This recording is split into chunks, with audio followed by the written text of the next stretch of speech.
Greetings, parish orphans and retrogrades.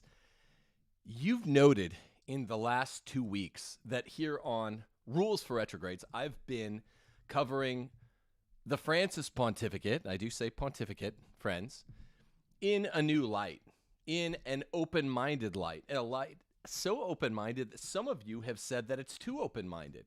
Why have I had Ed Mazza, Patrick Coffin, who are Bene Plenis on this show in the last 2 weeks, entertaining their points of view, now countering them in some specific ways, but entertaining them in ways that I wouldn't do with, say, someone who I disagreed with more than Mazza or Coffin, like a bestialist. No point in even having them on. Question asked, question answered. Because although I am not a Bene Plenis, and I say you ought not to be as well, full stop, there is much to agree with when dialoguing with a Bene Plenis. Not that Francis isn't Pope. Clearly, I think it came up very clearly with my good friend Patrick Coffin the other day. That is not a clear set of theories.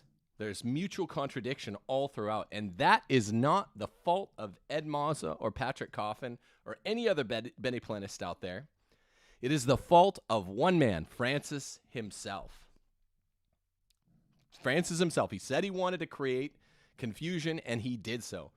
Today's show is called The 101 Outrages of Pope Francis. And that's precisely what it is. I'm going to try to race through these things year by year to show you there is a distinction of kind between this guy, number 266, and all of the bad popes throughout the first 265 popes of the pontificate. I said bad popes. Obviously, we already know what the distinction of kind is with the good popes who are saints. No, I'm talking about the bad popes that sired children and played fast and loose with the coffers of the Vatican and were involved in lay investiture, in episcopal appointments, and did criminal things. Who cares? Okay? Do you get it? As a Roman Catholic, when you have a bad pope, an ordinary bad pope, like we've had before, who cares as long as he doesn't fidget with doctrine or teaching in a soft or a hard way? And yes, to the Pope splainers out there, the interviews Francis gives that are not hard teaching, they are soft teaching and they do still matter. And it's also new. Media, social media, telephonic communication, radio communication, this only covers the last dozen popes or so in the era of communication. So it's relatively new anyway. And what I'm saying about Pope Francis is that he's so unique from even all the worst popes in the history of the chair that we have to do something with him. Now, I don't know what it is. But after Francis, there will be rearrangement. Maybe not immediately after Francis, but sometime after Francis, the church will have to react, readapt to this bad pope. What I would say to Patrick Coffin and Ed Mazza, both of whom I consider friends, and I did say to both of them actually, is this: he is utterly unlike all 29 anti-popes as well. Which is why I'm not convinced he's an anti-pope. Even though there are strange facts related to Sankt Gallen Mafia people. Very strange facts.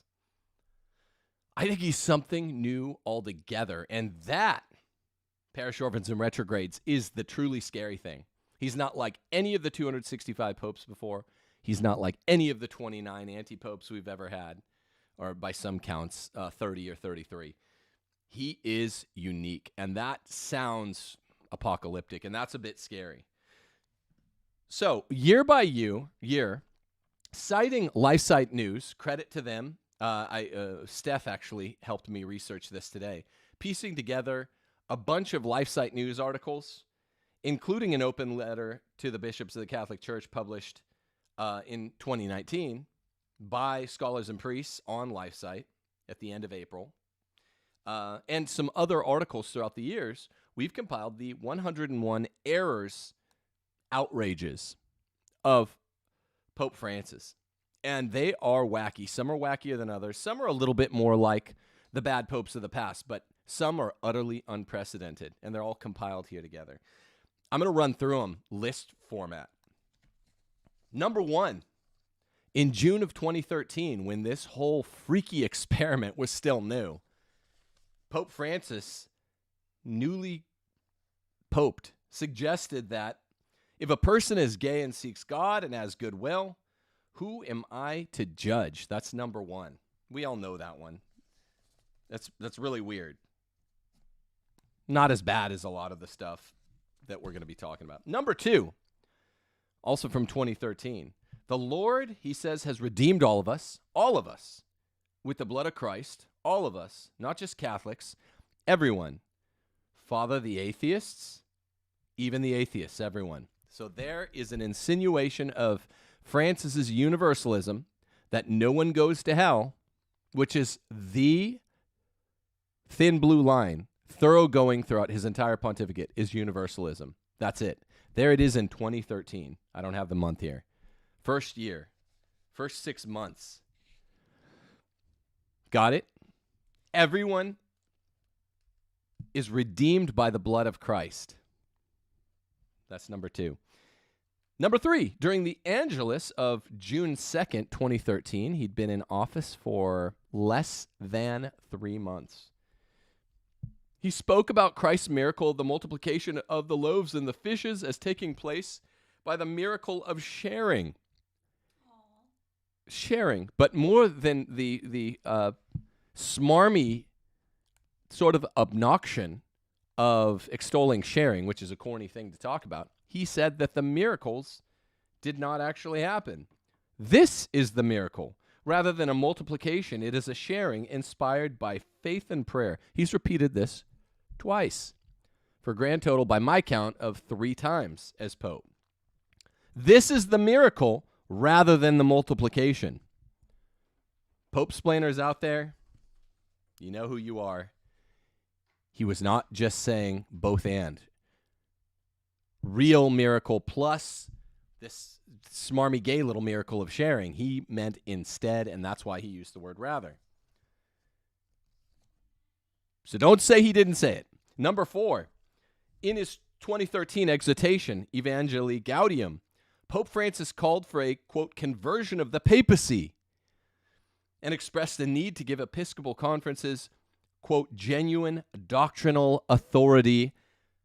Decentralization is a key demand of heterodox clergy in the church. By the way, if I'm going in and out of quoting the Life site, so all credit to them. The compilation is all credit to Steph, but the original mini compilations by Life site. So I am coming in and out of quotations. This will come to be called synodality, starting more and more after 2016. But he said it here in the first year. Evangelii Gaudium, a conversion of the papacy, expressed the need to magisterialize, which is to say give genuine doctrinal authority to the national bishops' conferences, and that would mean schism, given what's going on in Germany. Formal schism. So this decentralization appears in 2013. See, you've forgotten about all these 2013 instances. I'd forgotten about some of them, too. I have a long memory with Francis, though. Some of them I had, too. But it's early signs of stuff we're talking about more now. Number 5, Monsignor Batista Mario Salvatore Rica was engaged in grave homosexual misbehavior while employed in the papal nunciature in Uruguay, as Homer Simpson calls it, you are gay, which applies to Monsignor Rica, you are gay. This included getting trapped in an elevator with a male prostitute and having to be rescued by the fire department. That's a boo-boo, my friend. After these scandals had become public, Pope Francis put him in charge of his residence, the Casa Sancta Maria, and named him as prelate to the Istituto delle Opere di Religione. That's number 5, and that one's juicy. Number 6, Pope Francis has said that the Catholic Church is too focused on preaching about abortion, gay people, and contraception, and needs to become more merciful, He said that in the first 2 months of his pontificate. That's number 6. We're too focused on abortion.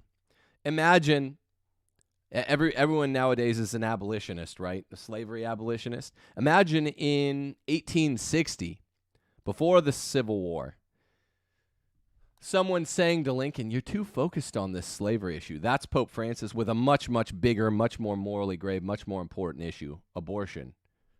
Dwarfs slavery in terms of moral gravity. That's number 6. He said that 2 months in. I think he said it more like a month in, but I don't have an exact date. Number 7 is the key role played by the most important cardinal in Francis's curia, Cardinal Rodriguez Maradiaga. In an address to the University of Dallas, Cardinal Newman School, in 2003, Maradiaga said that the Second Vatican Council, quote, meant an end to the hostilities between the Church and modernism, which was condemned in the First Vatican Council. So, according to Maradiaga, Francis's most important cardinal, not his CDF, but his most important cardinal on the C14, that the Church is no longer against modernism. He claimed that modernism was, most of the time, a reaction against injustices and abuses that had disparaged the dignity and the rights of the person.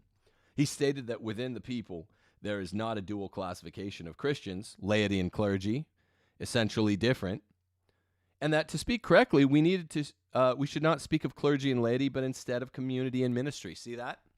See that same repetition of point number 2 that Francis repeated early on. The Lord redeemed all of us with the blood of Christ. See that? No difference between Christian and non-Christian, no difference between lay and clergy. This is really bad stuff. Maradiaga also asserted at this U of D speech in 2013, Christ himself did not proclaim or preach Jesus alone himself, but the kingdom.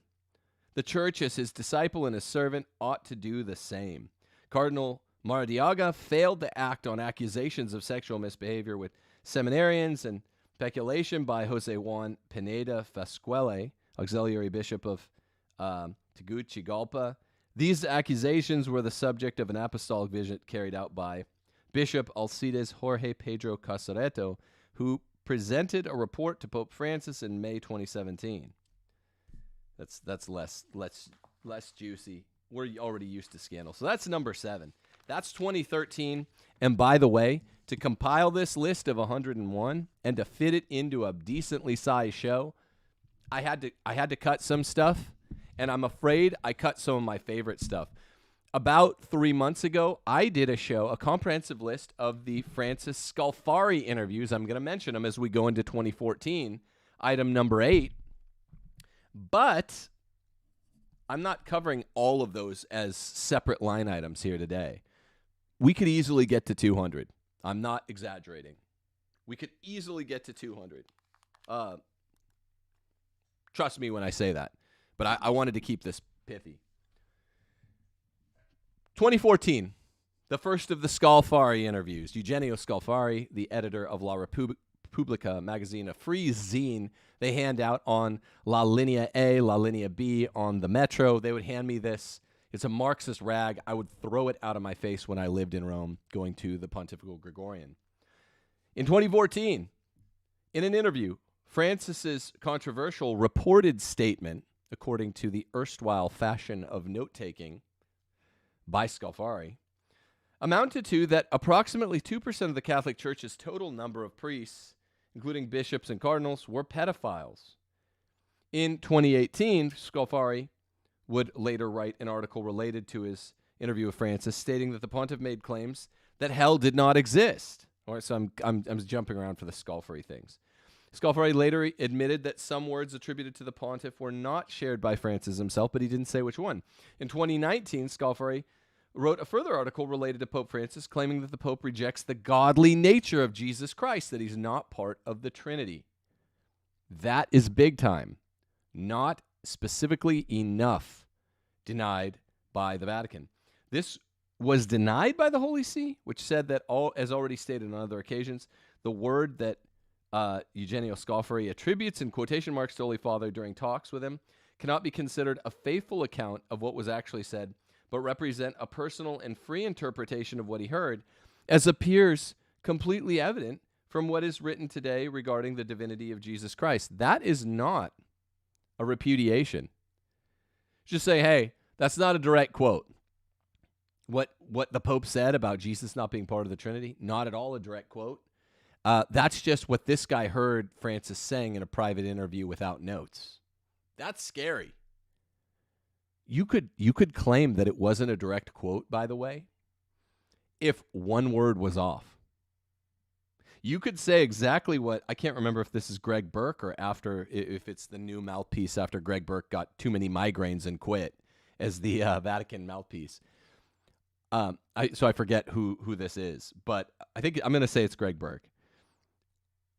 If one word was off, an a or an an instead of a the, you could say what he said, what Burke said in characterization of Pope Francis's words, with Pope Francis's words still being fairly characterized by Scalfari himself. Listen again. As already stated on other occasions, the words that Scalfari attributes in quotation marks to the Holy Father during talks with him cannot be considered a faithful account of what was actually said, but represent a personal and free interpretation of what he heard. ... There's more. You could say that if someone missed one word. You'd be like, well, that's a different thing. You're paraphrasing. That's all I said. They didn't say this is an outrage. They gave him 10 interviews. They gave him more interviews after that. There's worse stuff from the Scalfari interviews, but we don't have time here. Go watch my video from about 3 months ago. I'll try to link it in the notes here. Number 9, Cardinal Francesco Coco Palmario, one of the most important cardinals in Francis's curia. Not as much as Maradiaga, but important. He publicly stated in 2014, because we're in that year, that Catholic leaders must emphasize the positive elements in homosexual relationships, and that in certain circumstances, it would be wrong to deny communion to persons living in adulterous relationships or to require them to dissolve their relationship. Do you hear this outrage? Now, and he's shown other indications of approval of homo activity. This happened at the first synod, the October 2014 synod, the extraordinary synod, which was being arranged to give a document, a post-synodal apostolic exhortation to Francis that would enable Francis to change the teaching on homosexuality, make it okay. How do I know? Because in the Relatio, the midterm report, 1 week into this 2-week deal, 2.5-week deal, it had these lines, or lines highly similar to this. We have to emphasize what's good about gay relationships. We have to stop condemning them. And the African bishops might have saved the church almost single-handedly, and they stopped this. This did not stop Pope Francis from appointing Coco Palmario to a number of important posts, including a working group tasked with speeding up the process for assessing the nullity of marriage. That's great, given his track record on sexual moral theology. And to the Board of Review from the Congregation of Doctrine of Faith that reveals appeals from clergy found guilty of sexual abuse of minors. So good, put this pervert in charge of sexual abuse boards.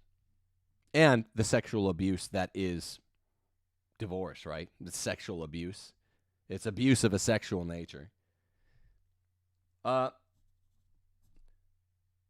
Number 10, Father Mauro Inzoli. Father Inzoli was condemned for sex abuse to minors to reduction to the lay state by the CDF in 2012 under Benedict in the first instance, but the enforcement of that sentence was suspended after he appealed in 2014, the year we're covering right now, one of the 101 outrages of Pope Francis, if you just tuned in. Pope Francis changed it into the much milder prescription to a retired life. What does this sound like? That would become relevant 4 years later. That's right.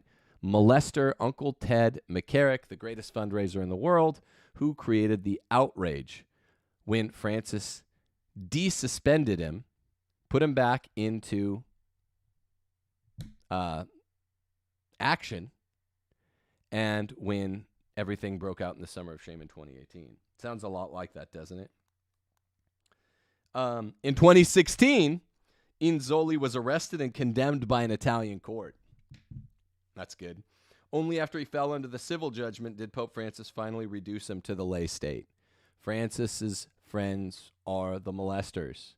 Francis is scratching the backs, hopefully just the backs, of the molesters. Okay? This is misbehavior, but this is bad misbehavior. This is a combination of doctrinal fidgeting, trying to make a mess, and really, really, really bad misbehavior. Number 11, promoting reception of the Eucharist by divorced and remarried persons at this same extraordinary synod on the family in October of 2014. Pope Francis has persistently promoted the reception of the Eucharist under certain circumstances by persons who have civilly divorced their spouse and are living in a sexual relationship with someone else.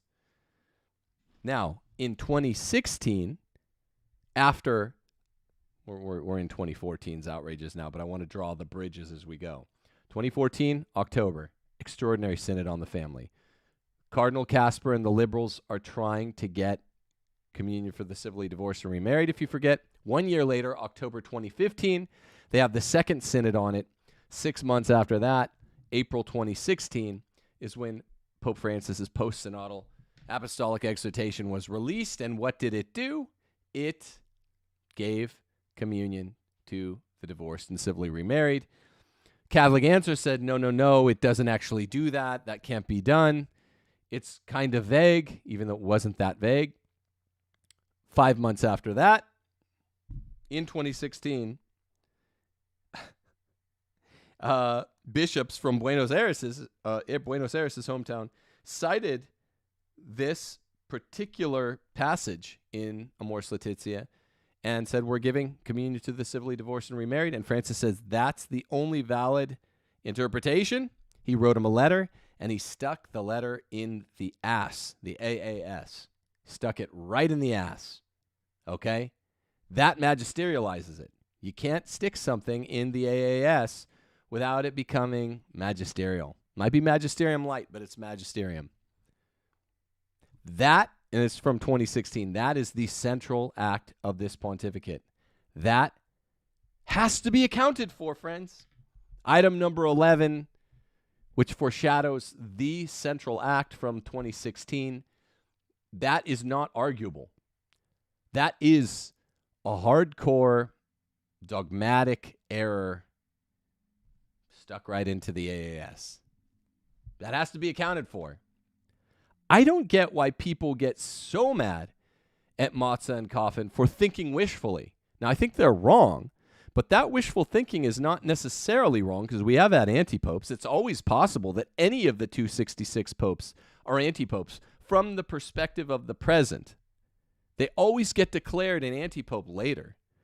I think Coffin and Matzah are thinking very wishfully, but I get it. It would be clean. Then this never would have happened.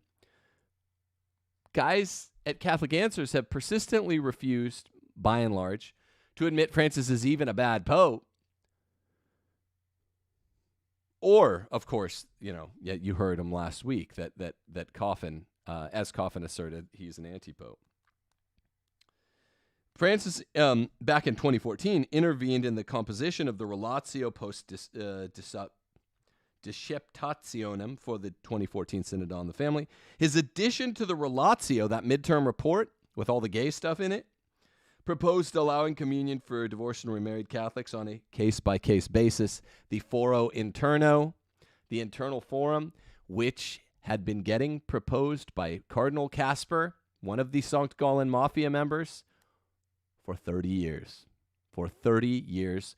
Bucked back by JP2. Once they got Francis in, no longer bucked back.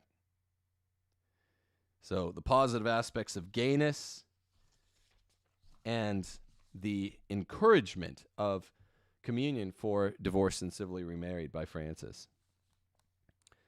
These proposals were included in that midterm report, the Relatio, at Francis's personal insistence. We're still on item number 11 here because you can't say this quietly enough. This is 2014. Well, a year and a half later, you'll get to 2016, and he magisterializes it. So he insisted in this little kabuki theater show where he's having all the, the bishops of the world, many of the bishops of the world anyway, get together and talk about whether or not gay stuff can be undone in the church. They wanted to go for it because of all of their condition, or most of their condition, or many of their condition. That was too much, but he was going to get Casper's thing done, and he did get it done a year and a half later. You got to look at this from the perspective of history. It was outrageous in 2014, but now we're looking back with the luxury of retrospection. Look at all of his words in retrospect, and look how they square up with what he ended up doing. He insisted personally, despite the fact that they did not receive the 2/3 majority required by the synod rules for a proposal to be included in the relatio, at one of the synods, Pope Francis changed the rule, my friends. He changed the rule, and he kept the language in there, and a year and a half later, he got it done. He gave communion to the civilly divorced and remarried, which the Bible says you can't do. It's de fide. You're eating and drinking your own damnation. The early teachings say, the late teachings say. He issued guidelines for the Diocese of Rome permitting the reception of the Eucharist under certain circumstances by civilly divorced and remarried Catholics living more uxorio with their civil partner. I remember this. I'd forgotten this part, though. The other parts I remember. These teachings and actions are themselves an offense against the faith, since the teaching that Catholics with a living spouse or openly cohabiting with someone may not receive the Eucharist is at least a truth belonging to the secondary object of the infallibility of the Church, if not the primary object. I'm going to do another show detailing what that means. It is at least a truth whose acceptance is necessary in order that the deposit of faith can be effectively defended or proposed with sufficient authority. Now, I think this is from LifeSite. Wow. Okay, number 12. Oh, geez, I'm going to have to speed up. This is only number 12. But you can't rush through some of this. 12. On June 9th, 2014, Pope Francis received the leaders of the militantly pro-Globo Homo Tupac Amaru organization from Argentina at the Vatican, blessed their cocoa leaves for use in their pagan religious rituals, which involve recognition of the cocoa plant as sacred. I didn't know that one. This takes us to 2015, where there will be the Ordinary Synod. Cardinal Daniels, the man who gave us the admission that there's such a thing as the Sankt Gallen Mafia, in a book, in his biography. He requested in 97 and 98 to take action on the catechism textbook Roche, which was used in Belgium under his authority. This textbook corrupted minors with a sexual education contrary to Catholic principles, teaching them to seek whatever sexual lust they like, solitary, heterosexual, homosexual. It presented standard propaganda claims for the legitimizing of the sexual abuse of prepubescent children. Remember, Daniels advised his nephew, who had been, not his nephew, was it his nephew? He had advised the nephew of a man who had sexually abused him, I think another priest, not to tell anyone, and he got caught on tape doing it. These perverts. They're queens. They're worse than queens. Daniels defended the textbook, refused to have it altered or removed, even when Belgian parents objected that it encouraged pedophilia. Even Belgians are objecting. That's extreme. He acted to protect the pedophile bishop, Roger V. I'm not going to try to say his name. After it became known that Roger V. sexually abused his own nephew, beginning when the nephew was 5 years old. When the nephew, then an adult, asked Daniels to take action against him, Daniels refused, told the nephew to keep quiet, told the nephew that he should acknowledge his own guilt, blaming the victim. This is what these perverts do. All these sanctions were public knowledge in 2010. Cardinal Daniels, 2010 meaning before Francis ever took office, before Francis stepped out onto the loggia in March of 2013, 2.5 years later. Who did he invite out there with him? This pervert, this fruity pervert, Daniels, was out there on the loggia with him, which is considered a great honor. He stood at the side of Pope Francis on the balcony of the loggia of St. Peter's when the Pope made his first public appearance after the election, Pope Francis named him a special delegate to the 2015 Synod on the Family. Daniels was a member of the St. Gallen Mafia. The St. Gallen Mafia has 4 goals, according to Cardinal Walter Brandmuller. Communion for divorced and remarried. That's Casper. Casper's been putting that forward for 30 years. Cross it off. They got that done. Viri probati and women deacons. Those are items 2 and 3. Those were supposed to get done at the Amazon Synod. They didn't because COVID broke out and Francis backed off. They held a special meeting last week. I'm talking in real time now, in the present. They held a special meeting on these 2 things. On items 2 and 3, viri probati and women deacons. They do not back off. Just like Casper did not back off after he was denied by JP2 in 1982. And the 4th will be the total intercommunion between Lutherans and Catholics. So he's special delegate to the 2015 Synod on the Family. When he died in 2019, Pope Francis praised him as a zealous pastor who served the church with dedication. Number 14. Cardinal Dew argued for the admission of adulterous couples to the Eucharist at the Synod on the Eucharist in 2005. Remember, this is very old. Pope Francis named him a cardinal in 2015 and named him a special delegate to the 2015 Synod on the Family. Remember, look at all of Francis's actions. In a weird way, parish orphans and retrogrades, it's interesting, more interesting, dare I say, to look not at Francis's synodal exhortation, Amoris Laetitia, in April 2016. We haven't gotten there yet, which says, hey, it's in a footnote, but he says, give communion to the divorced and civilly remarried. It's more interesting to look at how he set it up, all the set pieces. It's also interesting to think that all the while Pope-splainers were saying, no, he's not doing that. He kept the language in the Relatio at 2014. He played this little kabuki theater with Cardinal Casper between October 2014 and October 2015, the 2 synods, where he told Casper to tell media, which he told to Raymond Arroyo on World Over, I'm out. The Pope no longer favors my way of doing things. It was a little game. Francis loves this. He's evil. He's the most evil man, I think, on earth right now. He's telling people to make a mess. He's making the mess. He keeps it open. He appoints only the pro-communion for civilly divorced and remarried cardinals. He names them all special delegate to this or that at the various synods. He plays games with who he favors at the moment. And then in April 2016, we'll see what he does with it. Number 15. In 2014, Cardinal de Kessel, then Bishop of Bruges, appointed Father Tom Flames, well, we'll just call him Father Tom Flames, F-L-A-M-E-Z, as a pastor. He had been after he'd been convicted of sexual abuse. He did not remove Father Antoon Strager from ministry until 2015, although Strager's crimes were known to the diocese in 2014. Pope Francis chose Bishop de Kessel as Archbishop of Mechlin, Brussels in November 2015 and named him a cardinal in November 2016. Okay. Point number 16, Father Timothy Radcliffe.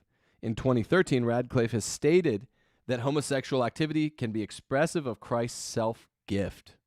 I can't even say this. I can't even say it. I mean, I just did, but I don't want to. Pope Francis appointed him as a consultor to the Pontifical Council for Justice and Peace in May 2015. Number 17.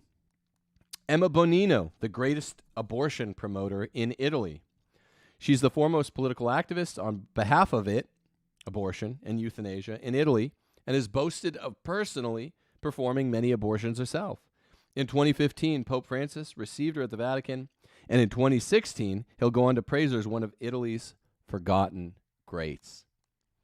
This man is evil. He's the worst pope we've ever had. He's the worst man on earth right now. 18. Francis's naming of himself after Francis of Assisi was an early indication of how he shared Francis's care for all creation.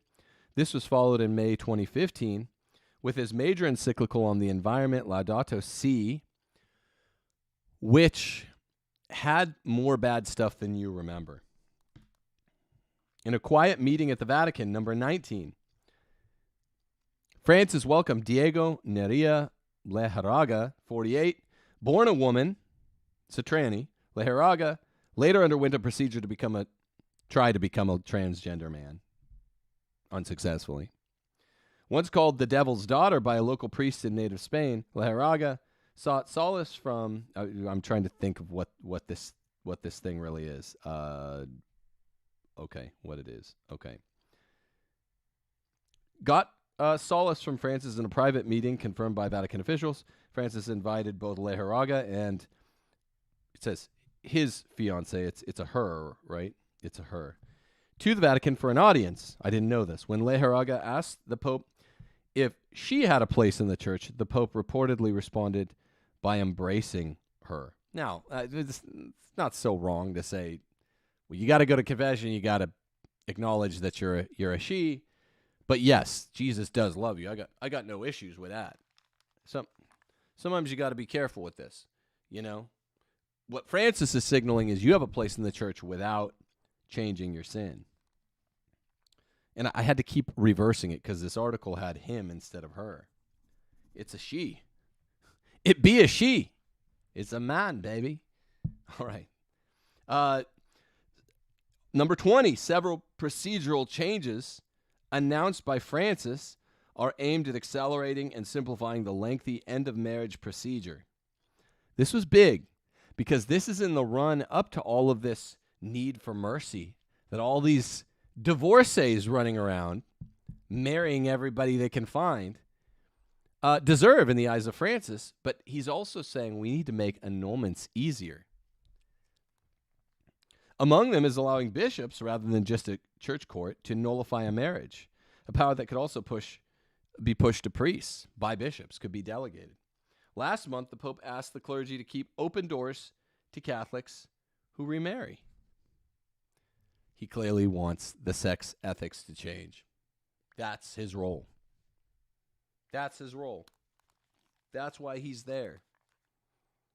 That's why he's there. 21. Still in 2015 now. On January 19th, the beginning of the year, while speaking of responsible parenthood, the Pope cautioned against Catholics being like rabbits.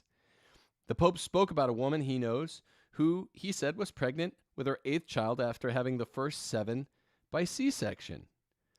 He said he had rebuked her, saying, "But do you want to leave 7 orphans? That is to tempt God." Thanks a lot, Francis. My wife is pregnant with her 7th kid, with our 7th kid, I should say. Our 7th baby will be born by C-section, all C-sections. That is an irresponsibility, says the Pope. That woman might say, no, but I trust in God. He says, but God gives you methods to be responsible. Some think that, excuse me if I use that word, that in order to be good Catholics, we must have to be like rabbits. No, responsible parenthood. He did not say that the methods of responsible parenthood involved in any way like natural family planning, right? He knew what he was insinuating. Number 22, Bishop Juan Barros, Madrid. Barros covered up the grave sexual crimes of Father Fernando Cardima, who was convicted of sexual abuse by a church tribunal in 2011. Pope Francis appointed Barros Bishop of Osorno in 2015, despite strong protests from the faithful, and described his critics as calumniators. Bishop Barros accepted responsibility and resigned in 2018 after Pope Francis admitted he had made serious mistakes in dealing with this case. Okay, I worry that I'm missing some stuff, because there was other stuff in 2015. Would you hit the fan, please? Boy, it's hot up here. I'm sweating. That's why I'm readjusting. I worry I'm missing stuff, but this is pretty. This is a lot of episcopal appointment that I did not know about. 23. Amoris Laetitia, paragraph 295. This is in 2016. We've now crossed the bridge. This is April. St. John Paul II proposed the so-called law of gradualness in the knowledge that the human being knows, loves, and accomplishes moral good by different stages of growth. This is not a gradualness of law, but rather a gradualness in the prudential exercise of free acts on the part of the subjects who are not in a position to understand, appreciate, or fully carry out the objective demands of the law. Amoris Laetitia, passage 298. We'll call this number 24. The divorced who have entered a new union can find themselves in a variety of situations, Francis says, which should not be pigeonholed or fit into overly rigid, that's his four-letter word, classifications, leaving no room for a suitable personal or pastoral discernment.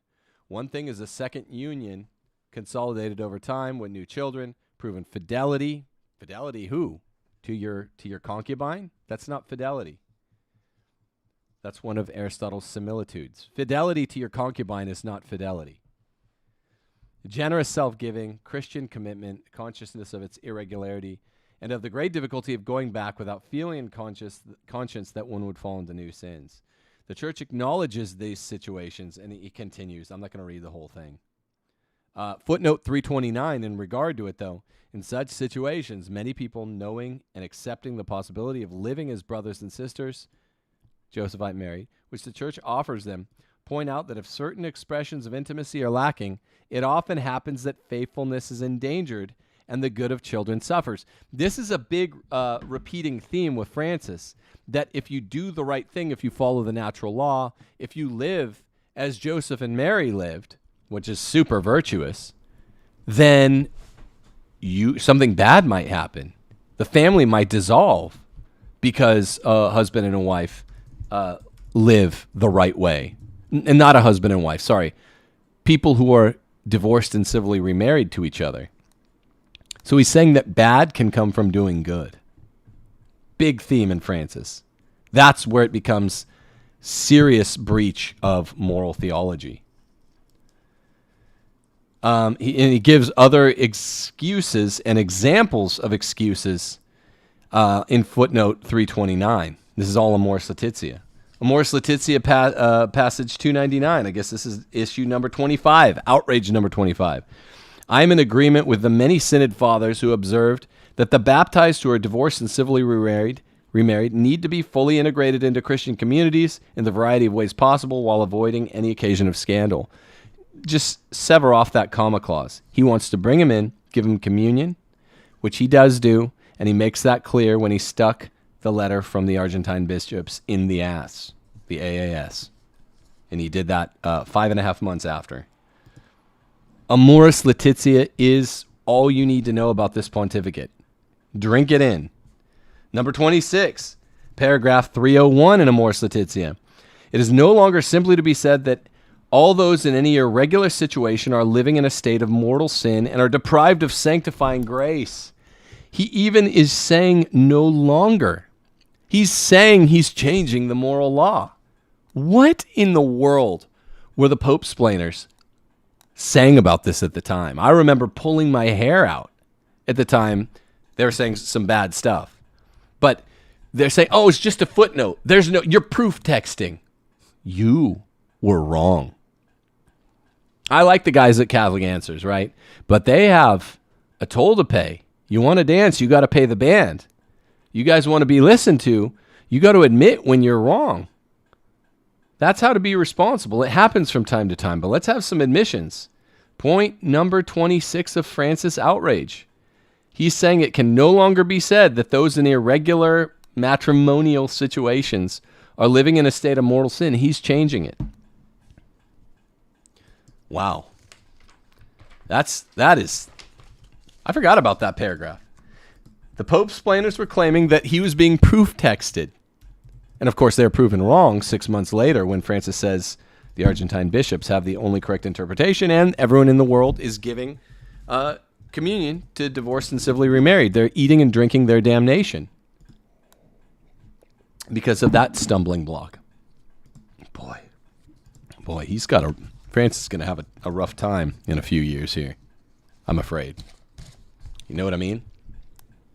I think he's going to have a real rough time. He's an old guy. I hope not. I hope he repents. Point number 27, Amoris Laetitia 303. Conscience can do more than recognize that a given situation does not correspond objectively to the overall demands of the gospel.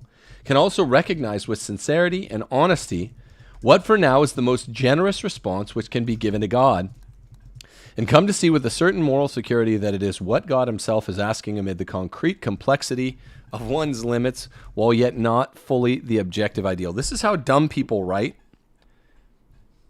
or this is how smart people write for a dumb audience when they're lulling you to sleep with a rope-a-dope. I'm worried we're going to skip over one of the money shots in Amoris Laetitia. So I'm gonna include it with number 27, and I have a basically direct quote. I don't have a citation for it. It's related to this conscience thing. He says nearby that the logic of the Gospels cannot see a man condemned to hell forever. Something very close to that. Universalism. It's against the logic of the Gospels for someone to be condemned to hell, Francis says, in a magisterialized papal encyclical. You guys got to account for that. I don't think he's an anti-pope either, but what the hell is he? What is he? Is he human? Is this guy reptilian? What the hell is he? That's all I'm saying. Why am I the only Catholic that's out here? It's like, he's not like any of the other popes. I was telling Pat the other day, he's not like any of the other anti-popes. What the hell is this guy? And why do fools out there say, oh, there are other bad popes? There is no one like him. I don't care if someone teaches the faith and then secretly does something that will get them sent to hell. Too bad for them. Their choice. Well, I don't care whether they're pope, bishop, priest, deacon, layman, whatever. Deal with it yourself, man. Work out your own salvation with holy fear and trembling, you know? Just don't confuse the flock. Francis does all the bad private stuff, or some of it, I think. Not all of it. He hasn't sired a kid as far as we know, but he does lots of bad stuff. He's an ill-tempered man. He's a dictator. He's unlikable. He's a jerk. He elevates criminals. Strong record of that. So he does the misbehavior stuff too, but it would be different if he didn't try to change teaching and make a mess with teaching, okay? Number 28, Francis Outrage number 28. He says, this is Amoris Laetitia 304. I earnestly ask that we recall a teaching of St. Thomas Aquinas and learn to incorporate it in our pastoral discernment. Now he's messing with the angelic doctor. This is I take personally. Although there is necessity in the general principles, the more we descend to matters of detail, the more frequently we encounter defects. Which is totally true. In matters of action, truth or practical rectitude is not the same for all, as to the matters of detail, but only as to the general principles. And where there is the same rectitude of matters in detail, it is not equally known to all. The principle will be found to fail according as we descend into further detail. So he's talking about prudential judgment, Thomas. Francis wrongly applies this to moral categories, categorical moral evil, which must be applied de rigueur. 29. On June 16, 2016, at Pastoral Congress for the Diocese of Rome, Pope Francis stated that many cohabiting couples, end quote, have the grace of matrimony. I remember that one. 30. Outrage number 30. In a press conference on June 26, 2016, Pope Francis stated, I think that the intentions of Martin Luther were not mistaken. Remember, he put him on a stamp, a postal stamp. He was a reformer. Perhaps some methods were not correct. And today, Lutherans and Catholics, Protestants, all of us agree on the doctrine of justification. What the hell is this old crackpot saying? We do not agree with them about justification. By faith alone? No. He's just a liar, or he's stupid, or both. On this point, which is very important, he did not err. Luther did not err. He said Luther did not err on the doctrine of justification by faith alone. What were the Pope's explainers saying with that one? I remember it, but I'm having to recall it. I thought I'd remember more of these. 31, in a homily in the Lutheran Cathedral in Lund, Sweden on Halloween 2016. We're in 2016 now, and still a lot of outrages to go. Francis stated the spiritual experience of Martin Luther. What is this? This is the 499th anniversary of Luther's heresy. Luther, most likely condemned to hell, on the 499th anniversary of his heresy, he says, the spiritual experience of Luther challenges us to remember that apart from God, we can do nothing. How can I get a propitious God? This is the question that haunted Luther. In effect, the question of a just relationship with God is the decisive question for our lives. As we know, Luther encountered that propitious God in the good news of Jesus incarnate, dead, and risen. With the concept, by grace alone, he reminds us that God always takes the initiative prior to any human response, even as he seeks to awaken the response. The doctrine of justification thus expresses the essence of human existence before God. So he's justifying what he said earlier about Luther being justified about justification.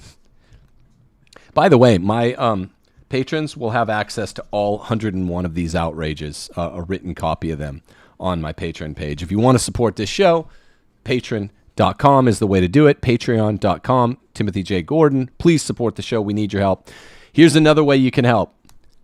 Go to Amazon, leave a review of STEPH'S book, Ask Your Husband. It keeps getting rated by feminists. Happened 2 nights ago, where they're just leaving number ones. They're cheaters. They haven't read the book. They're leaving number ones. Would you please go review STEPH'S book if you've read the thing? Even if you've read part of it. Go give it an honest review, whatever that is. Also, buy that book from Tan and buy my book, The Case for Patriarchy. Just buy Case for Patriarchy and Ask Your Husband. That's how you can help the show.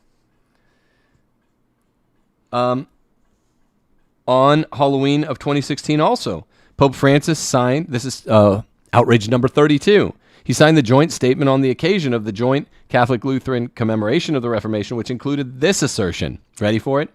We are profoundly thankful for the spiritual and theological gifts received through the Reformation. He's profoundly thankful for the gift of heresy. We know you are, Francis. 33. I'm not saying I'm not playing the heresy game, but he's thankful for heresy. At the 2015 Synod on the Family, Cardinal Supich from Chicago supported the proposals that persons living in adulterous relationships and sexually active homos could receive the Eucharist in good conscience under certain circumstances. Wrong. Pope Francis, though, appointed him as Archbishop of Chicago the year before, named him Cardinal in 2016, and named him a member of the Congregation for Bishops and the Congregation for Catholic Education. Why are all of his appointments evil? 34. This one's really outrageous. This outrage, it's an outrageous outrage. In 2016, Francis dismissed all 132 members of the Pontifical Academy for life. All 132. This is revolution. He removed the requirement that members of the Academy swear to uphold the Catholic teachings on human life and not perform destructive research on the embryo or fetus, elective abortion, or euthanasia. The 45 new members of the Academy whom he appointed included several persons who reject Catholic moral teaching. Father Maurizio Chiodi. Father Chiodi has argued for euthanasia through denial of food and water, rejected Catholic teaching on the morality of contraception. Father Alain Thossamet has rejected the idea of intrinsically evil actions at all, which Francis has too throughout the pontificate. He stated that some homosexual relationships can be a path of holiness. Francis loves that stuff. Father Humberto Miguel Yanez holds that artificial contraception can be illicit under some circumstances. Professor Mary Jo Thiel rejects the contraception as morally wrong. Rejects the church's teaching that homosexual acts are wrong, and same thing with contraception.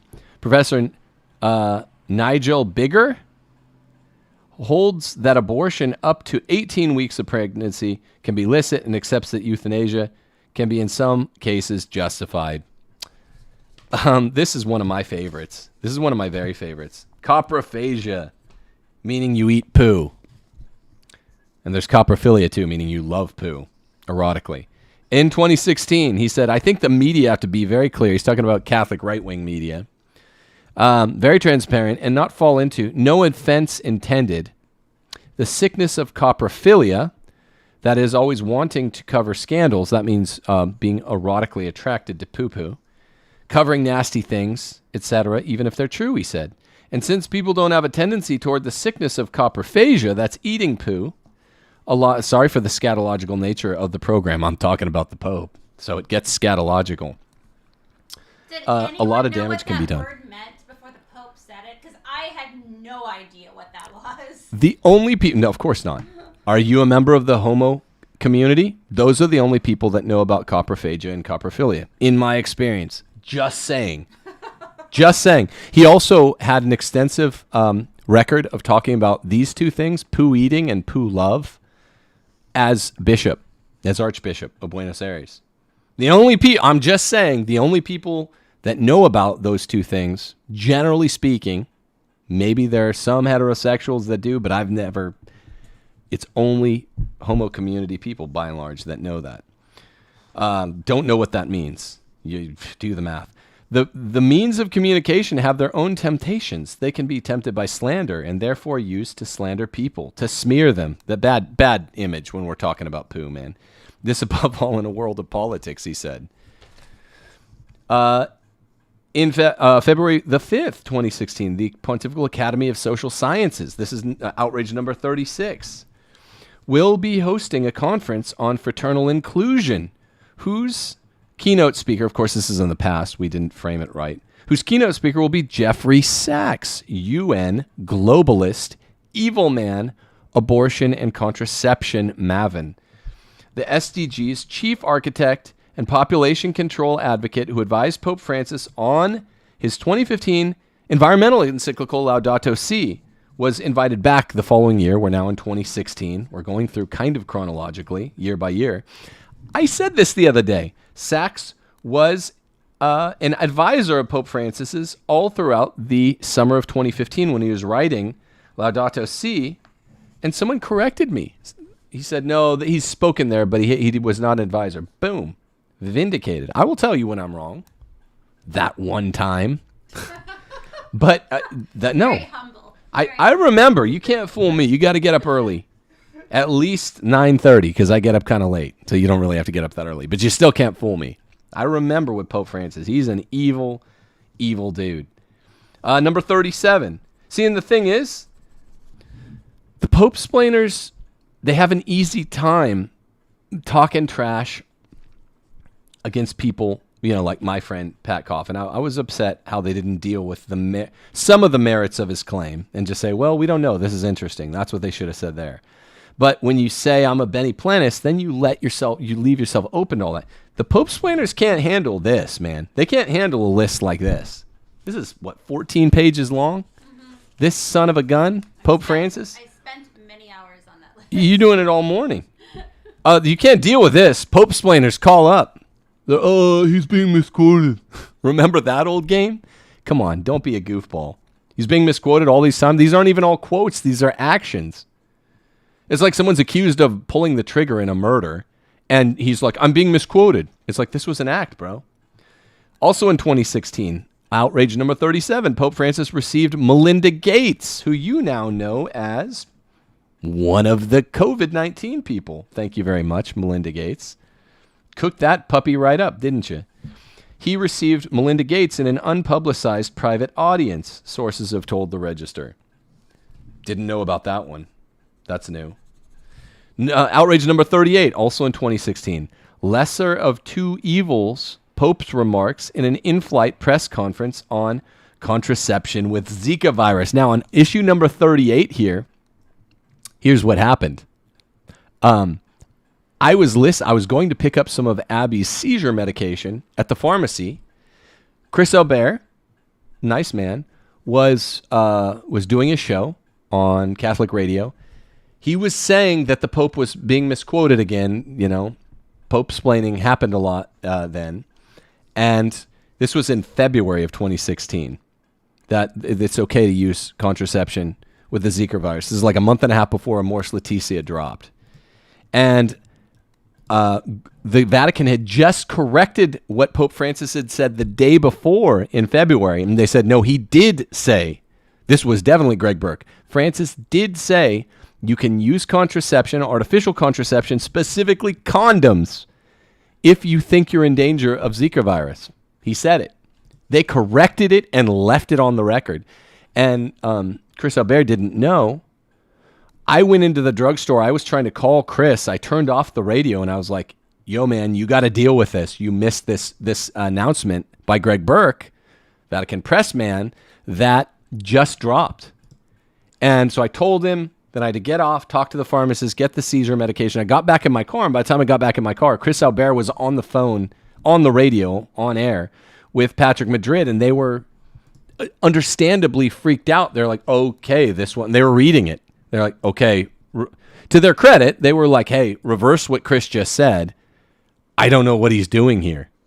And they're like, okay, don't listen to the Pope. That might have been the beginning, but I think Chris is more like me now. I'm not sure. I can't speak for him, but that was the beginning for some people. And then a month and a half later, Amoris Laetitia, which we're going in reverse chronological order. Outrage number 39. Pope Francis has significantly raised the stakes for those apprehensive about the possibility that he has new innovations in store for the church by, in a Vatican radio summary of his homily from January the 18th, yeah, we're going in reverse chron order, it reads, which is fine, Christians, quote, who say it's always been done that way and stop there, have hearts closed to the surprises of the Holy Spirit. Okay, this is the first time in 2016, early 2016, he used this gay term, surprise of the Holy Spirit. He just means he's going to change the unchangeable. Can't do that. What does happen when a pope does it? It's cleaner if an anti-pope does it. What happens if a pope does it? That's the big question, friends. We don't know. That's why it would be cleaner if he were an anti-pope. I'm not saying he is, but that's why some people are giving in to wishful thinking.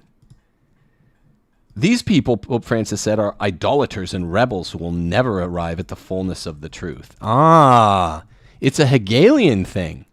You'll never arrive at the fullness of the truth if you insist on the principle of non-contradiction. If you say thesis, Catholic thesis, and you insist on that, and you don't accept the antithesis, moving you into a higher third position of synthesis, the Hegelian thing, Aufhebung, is the German term for it. These rigids who think that a thesis cannot go together with its antithesis, they're just called logical people, they can never arrive at the fullness of truth. Wow. Number 40. In 2016, at a general audience after the conference, the Pope was asked about how to balance church teaching on the indissolubility of marriage while welcoming Catholics who are divorced and remarried. And he said, rigorism nor laxity was the right response. The gospel chooses another way, like that Aufhebung way. A little of A, a little of B. That way is welcoming, accompanying, integrating, discerning, without putting our noses in the moral life of other people. You're the Pope, idiot. You know, what an idiot. Well, but you're in charge. You know what we're going to do here? Because these are so, I can't cut these. What we're going to do is we're going to get halfway. I'm going to do show number 2 tomorrow. We're going to get halfway and then we're going to cut it because I don't want to just read the top line. A lot of these are newer than I thought they would be. That's incredible. Number 41. In 2016, also, Pope Francis said he won't be slowed down by ultra-conservatives, and they don't cause him to look over his shoulder. In a new interview with Argentinian journalist who writes for La Nación, that's not exactly an outrage, but it's La Nación, and you see who he's consorting with. Number 42. At World Youth Day in 2016, has anything good ever come out of World Youth Day? I know a lot of people start bawling tears of joy for it, but I think it's more bad than good. Maybe some good. At World Youth Day in 2016, the Vatican released a teen sex ed program, I remember this, as a teacher, that neglected the parents' central role in such matters. I think it explicitly said parents shouldn't be there. It failed to even mention mortal sin, and it included sexually explicit photos and films. I remember this well. I remember the day it came out. They're perverts. They're sex perverts who have taken about the business of morally corrupting the youth, what Socrates was put to death for. And Socrates didn't even do it sexually, as far as we know. I don't know, he's Greek. Maybe. 43, outrage number 43, still in 2016. He had a busy year. Pope Francis presided as the pontifical foundation he founded. He presided over it. Scholas Occurrentes awarded an olive medal for peace to George Clooney, gerbil boy Richard Gere, and Salma Hayek at a publicized Vatican event. All three Hollywood celebrities. Sorry, Salma. All three Hollywood celebrities have a history of advocacy against the church's moral and social teachings. Duh. Number 44. This takes a long time, friends. Cardinal Farrell, I remember him, has expressed support for the proposition that the divorced and remarried should receive communion. Pope Francis named him as prefect to the newly established dicastery for the laity, family, and life, promoted him to the rank of cardinal, made him Cardinal Camerlengo. That's a real honor. Number 45, outrage 45 by Francis. This carries us into 2017. Archbishop Mario Enrico Delpini. As a vicar general of the Archdiocese of Milan, Delpini moved Father Mauro Galli to a new parish after being informed that Galli had sexually abused a young woman? No, of course, a young man. Delpini admitted this in a court deposition in 2014, 3 years before. The Holy See was made aware of this. Pope Francis nevertheless named him as Archbishop of Milan in 2017. Archbishop of Milan used to be considered the number 2 position of power in the church until we had the College of Cardinals. It's a real honor. And he put his sex pervert friend there. Number 46, another outrage. Bishop Gustavo Oscar Zanchetta. This one's big. You probably know Zanchetta. He'd been named by Pope Francis as Bishop of Argentina in 2013. Zanchetta engaged in homo misconduct, including the sexual harassment of seminarians. Photographic evidence of this was submitted to the Holy See in 2015. Photographic evidence of this pervert. In December 2017, Pope Francis named Zanchetta as assessor of the administration of the patrimony of the Apostolic See. You see the pattern here? Do you apostolic see it? You like that joke? I'm just sick of reading. I like talking more. 47, another outrage. Cardinal Domenico Calcagno, GNO. Cardinal Calcagno was known to have protected Nello Girardo, a priest who had abused a same-sex minor, they love the boys, before Pope Francis's election. Pope Francis retained him in office as president of the administration of the patrimony of the Holy See until he reached retirement age in 2017. Steph did thorough work here. Outrage number 48. You're not going to recognize this one. Father James Martin S.J. Grr. You're going to know him. He is a well-known advocate for the legitimizing of butt sex, of homosexual relationships, and homosexual sensuality and activity. In 2017, Pope Francis appointed this butt sex lover as a consultant to the Secretariat of Communications of the Holy See. Wow. You see, I get worked up. I'm just so sick of all these queens. Someday I'm just going to say what I say as soon as I hit mute and we end the air, and it's going to get me in trouble. Can you get in? Yeah. It's not like I have a boss. I already had to turn off monetization. Do you realize what I say about these people when I turn this off? You really, it's a laugh riot. Outrage number 49. This was an outrage in itself as an act of omission, not commission. He ignored the dubia and the filial correction of Francis in 2017. Here it looks like falafel correction of Francis in 2017. It might be. Did someone correct his falafels? He had a less delicious recipe. No, he totally ignored the filial correction in 2017 by the dubia cardinals, 2 of whom have died. The holy men, all 4 of them. It's an outrage he did that. Point number 50, outrage number 50 by this old ruin, Francis. Francis denounced new traditional religious orders as Pelagians, another favorite term. He gets on these terms and he just keeps going. Because they want to return to asceticism and penance. We'll stop there halfway through 2017. I promise you a show tomorrow. Usually I skip a day. I will do part 2 tomorrow. We don't do too many part 1, part 2s, but this took longer than I thought it was going to. Great work by Steph. I thought these would be more line items and one-liners. There's some deep dive here. Do you see the pattern? It's raining men. That's the pattern, okay? That's the pattern. It's raining men, all of these queens, Francis's buddies, running around doing some crazy stuff. We're not even talking about the party. We're coming up to it in summer of 2017. We're almost there. The party with cocaine and gay hookers at the CDF. And them wanting to change sexual teaching, which is unchangeable, and to change it for the most perverse, unnatural behavior, homosexuality. That means they also have to change it for natural vice, heterosexual vice, like divorce and civil remarriage. They also have to change it for autoerotica, things like that. So it's very simple. Francis is the pervert's pope, and we still don't know what to do with him. I'll ruminate more at the end of this list of 101, like 101 Dalmatians. We're 50 deep, and we're going to do the other 51 tomorrow morning, okay? God bless you guys. Stay the course. Francis is pope. We just don't know what it means yet. God bless you. Deus Volt. Like, subscribe, click the bell on this video. Stay the course. Don't worry. I'll be back.